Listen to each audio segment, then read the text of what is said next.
Hi. How are you? It's been a year and a half since my last video. Can you forgive me? So I'm getting back into vlogging and also launching my blog. Have you guys met Fitz? I don't think you've met Fitz. He hasn't even been around since my last vlog. He's a little mangy right now. My intention today was just to share a couple of thoughts I had after doing something very dramatic. I quit social media for 1 month. Maybe that doesn't sound dramatic to some of you, but to me, someone who was spending nearly 4 hours almost a day on Instagram, I needed an intervention. Granted, some of that was for work. I'm not a complete monster, but let's not lie, the majority of it was personal. And I just felt like the year was ending and I was just lying in bed watching other people live their lives and wasting my own time. I had this bad taste. So I decided to quit for a month. In this month, and it's coming to an end, I thought I was definitely gonna clean every closet in my house and organize my files and write a book. I didn't really do all those things, but I did do some deep thinking about social media and how I use it and maybe how you use it. And I wanted to pose 3 questions to you guys. Questions I don't fully have the answer to, but I feel like they're worth discussing. My first question is the easiest, simplest question in my opinion, and that is, has social media turned us all into narcissists? Yes, duh. I mean, I think narcissism, God, that's really a challenging word for me today.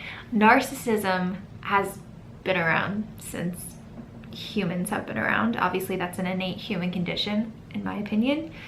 But social media gives us an entire new platform to tend to our narcissism and to stroke our egos in a variety of new ways.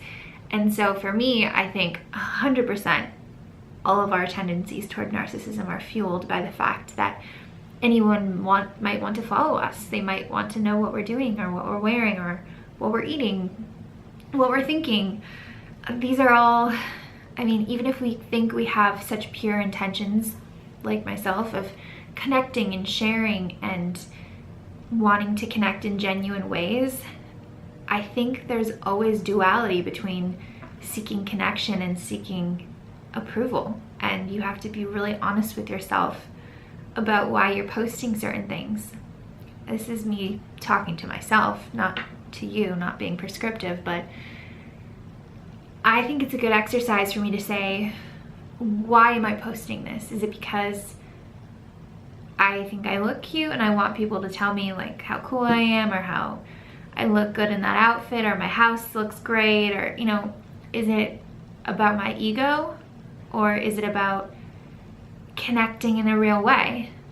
And what does that even look like? What is real? I mean, I think the moments that shine to me in my head are being very vulnerable and being to the point of being uncomfortable on social media and sharing things that feel very raw, with my own journey with PCOS, for example, and my hormonal health.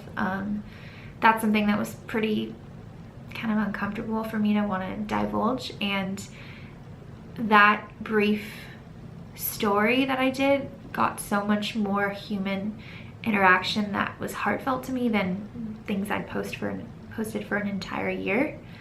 And so that's an example that always is standing out in my memory of, I really had no ego intention behind posting that. If anything, it was the opposite. It was more of I don't want people to know this about me. So I think for me, in order to temper the narcissistic tendencies, it's just trying to find those moments of genuine connection and pushing myself beyond comfort. second question, that got longer than I thought. Second question, okay. Are we creating our own version of reality based on the content that we curate for ourselves? Yeah, we are. I mean, there's two prongs to this conversation. The first is, what is the reality we're creating for ourselves based on who we follow? Second is, what is the reality we're creating for ourselves based on what's fed to us through advertisements, through targeted marketing?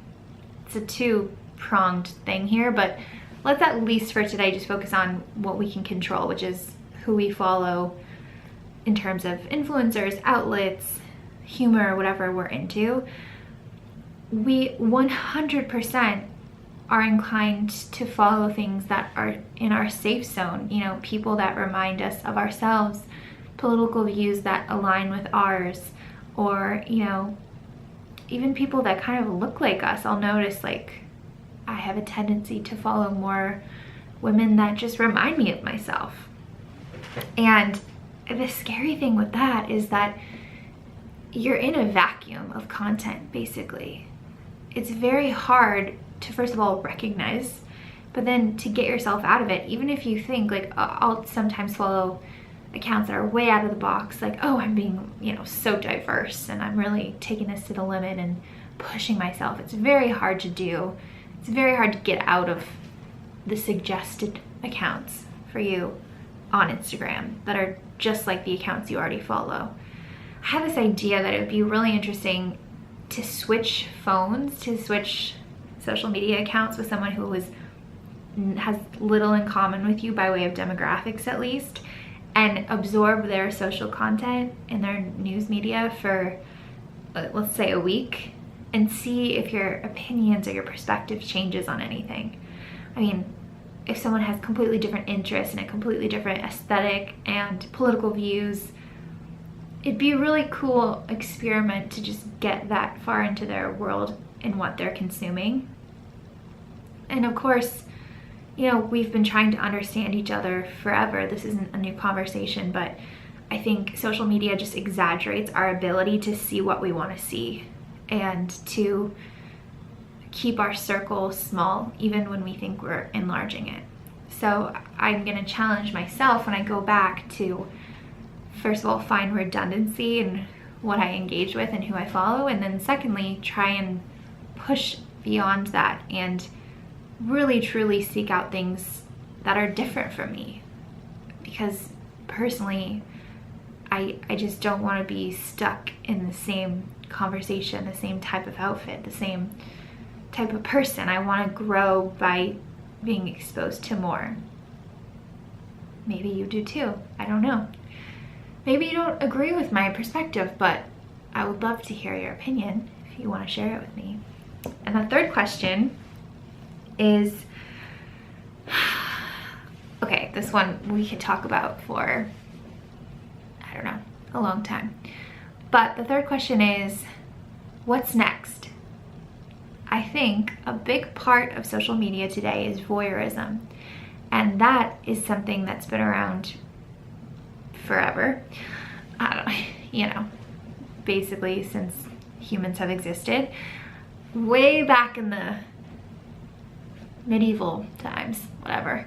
I would argue that royals were kind of an outlet for our voyeurism. Like, we all wanted to know, we as the massive normal people, what these royals were wearing and what they were naming their kids and who they were marrying, and you know, that was like a source of glittering entertainment for us.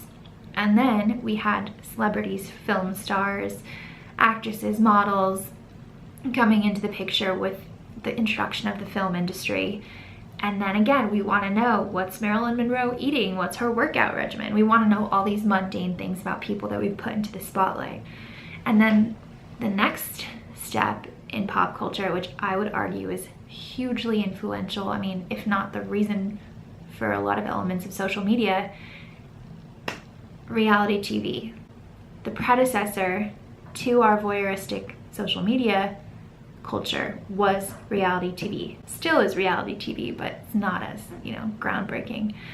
That was such a shift for us in the first time, and putting regular people on screen and allowing them to have a big following. I mean, that changed media, it changed TV, films, it changed our outlooks on everything. I mean, it changed a lot.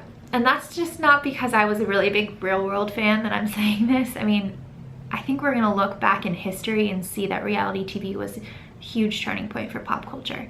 So then next, we have social media. Now everyone's kind of intrigued by reality TV in the sense that, oh, I could get a following just for being me, just for doing my own thing. I don't have to be an actor. And now social media comes along and presents them a platform. Here you go. Here's a way to amass followers that will be a numerical count so you can just see how famous you are.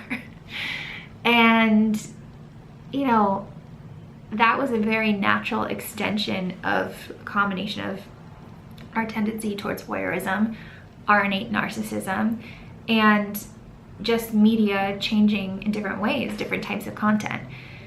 So I'm wondering all of this because it's gonna change again, you know, nothing can stay the same. So is the reaction gonna be that we're now sharing all this, we're oversharing, we're going so far deep for whatever our intentions are, we're getting millions of followers? I mean, not all of us, but the holy grail people are getting millions of followers on Instagram. And then what is the next step? Is it gonna go further? Is there gonna be, there's for sure gonna be new platforms, that's a given, but just in terms of our general want, what we're gonna get out of social media, what is the next step? What I would like the next step to be is that people with a following, with a big following, would turn the spotlight of their following to stories that aren't being told. Because like I said, there's a lot of the same types of stories being told, and we're sort of in a vacuum of similar content. And I would love for people who have a large voice on social media to just choose to use it to tell the stories that aren't being told. That's a very Pollyanna, overly optimistic desire. Who am I to tell anyone else what to do with their content? But in my heart of hearts, I think that would be cool. To just diversify what we're seeing, to use that spotlight in a way that's less about narcissism and more about meaningful stories.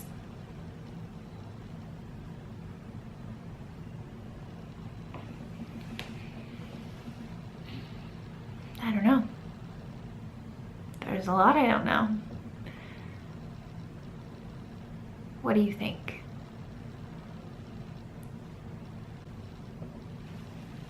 What do you think? Let me know. And yeah, I'll be back on Instagram with some new rules for myself. Maybe I'll do a separate video on how I'm gonna create some healthy boundaries for myself with social media, but that's it for today. I feel like I should have had a glass of wine for this, but it's only 3 p.m. Goodbye.